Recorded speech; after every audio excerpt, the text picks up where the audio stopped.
चलिए दोस्तों बात करते हैं इस एक और क्वेश्चन के बारे में। इस क्वेश्चन में एग्जामिनर ने कहा if x is equal to में 4ab अपॉन में a plus B, a not equal to b, then the value of x plus का 2a अपॉन में x माइनस का 2a प्लस में x प्लस का 2b अपॉन में x minus का 2b is, यानी एग्जामिनर ने कहा सॉल्व कीजिए और बताइए कि इसका राइट आंसर क्या है। अगर इस प्रकार का सेम कंडीशन का क्वेश्चन मिलता है, जैसे यहाँ पर दे रखा है x इज इक्वल टू में 4ab अपॉन में a प्लस बी, और यहाँ कंडीशन दे रखी है a not equal to b, और यहाँ पर ये x एज इट इज दे रखा है, और यहाँ पर इसका हाफ यानी 2a यहाँ प्लस में है और 2a माइनस में है, और यहाँ पर x के साथ में 2b है और माइनस में 2b है। तो इसका कुछ नहीं करना, हमेशा जब भी आपके एग्जाम में क्वेश्चन आए तो आप डायरेक्ट इसका आंसर लगाना, आपका आंसर इसका 2 आएगा, यानी कि ऑप्शन डी जो होगा वो इस क्वेश्चन के लिए करेक्ट होगा। ये जब भी क्वेश्चन आता है ये इसी प्रकार से आता है और इसका आंसर हमेशा 2 ही आता है। तो चलिए आइए बात करते हैं एक बार इसके सॉल्यूशन के बारे में।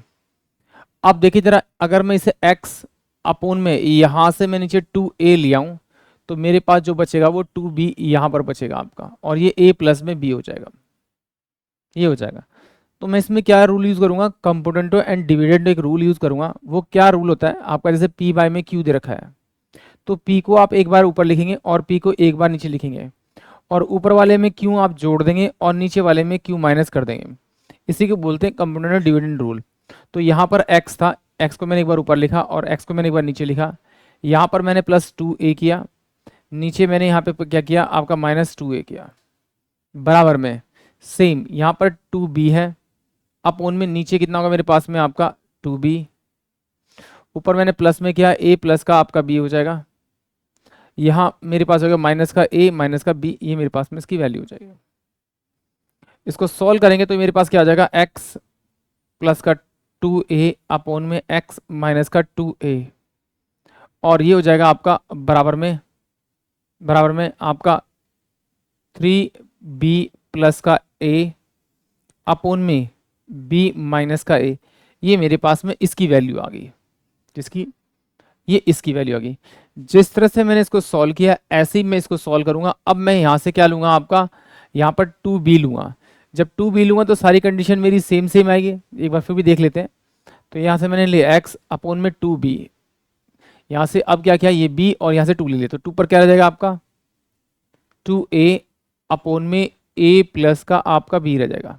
तो same component dividend rule, x upon में x प्लस में 2b माइनस का 2b इज इक्वल टू में 2a अपोन में 2a प्लस में a प्लस b, और नीचे हो जाएगा माइनस का a माइनस का b। सॉल्व करेंगे तो x प्लस का 2b अपोन में x माइनस का 2b बराबर में हो जाएगा 3a प्लस का b अपोन में a माइनस का b, ये मेरे पास की वैल्यू हो जाएगी।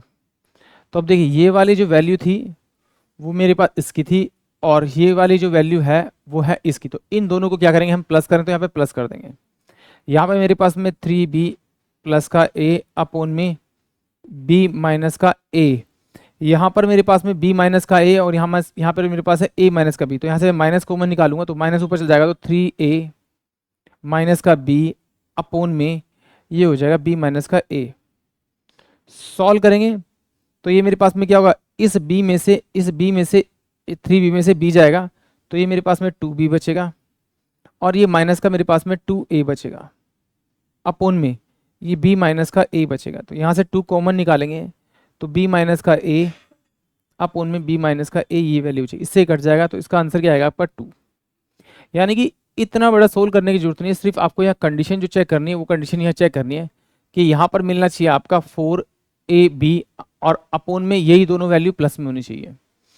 फिर यहाँ पर जो x है, ये वाली वैल्यू x है, x के साथ में 2a होना चाहिए यानी इसका हाफ, और यहाँ पर 2b होना चाहिए, नीचे आपका माइनस का 2a होना चाहिए और माइनस का 2ab। अगर इस तरह कंडीशन मिलनी है तो उसका आंसर जो आएगा हमेशा 2 आएगा, यानी कि आप इसे डायरेक्ट सॉल्व कर सकते हैं। और अगर थोड़ा बहुत सॉल्व भी करना है तो आप सीधा कुछ नहीं करना है, सिर्फ एक को सॉल्व कर लीजिए। सॉल्व करने पे जो आपकी वैल्यू आ रही है, यहाँ पर जो वैल्यू आ रही है ऐसे ही सेम आपके b वाले के लिए वैल्यू होगी, सिर्फ अंतर यहाँ 3b प्लस a आ रहा है और यहाँ पर 3a प्लस का b आएगा, और यहाँ b माइनस का a आ रहा है तो a माइनस का b आएगा। जब ये सॉल्व करेंगे तो आपको अच्छे से समझ में आ जाएगा, यानी कि मर्जी आपकी, आप किसे किस तरह सॉल्व करना चाहे। आई होप आप सभी को क्वेश्चन समझ में आया होगा।